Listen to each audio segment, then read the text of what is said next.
রাষ্ট্রযন্ত্র যদি আমাদের নিরাপত্তা নিশ্চিত করতে না পারে তারা দায়িত্ব ছেড়ে দিক, তারা দায়িত্ব ছেড়ে দিক। কিন্তু যারা আজকে এই সমস্ত ধর্ষণ, এই সমস্ত অনিয়মের বিরুদ্ধে কথা বলে, তাদেরকে আজকে কথা বলতে দেওয়ার সুযোগ দিতে হবে। Freedom of expression, freedom of speech নিশ্চিত করতে হবে।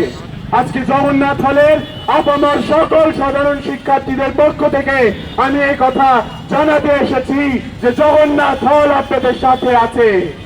যে কোনো পরিস্থিতিতে এই যে অনিয়ম, এই যে অশৃঙ্খল, এগুলোকে ভেঙে আমরা আমাদের যে বক্তব্য, সেই বক্তব্য আমরা জারি রাখবো।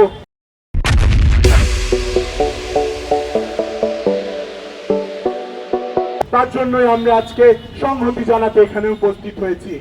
আমরা প্রত্যাশা করি যে আমাদের রাষ্ট্রকে আমরা সময় দিব না। রাষ্ট্রকে আমরা বলতে চাই যে সময় থাকতে দৃষ্টান্তমূলক বিচার নিশ্চিত করে দেখান। আর যদি এরকম অরাজকতা চলে তাহলে পরিণাম কি হতে পারে বাংলাদেশের জনগণ দেখাই দিছে, নেপালের জনগণ দেখাই দিছে, সামনেও দেখাইতে বেশি দিন সময় লাগবে না। ধন্যবাদ।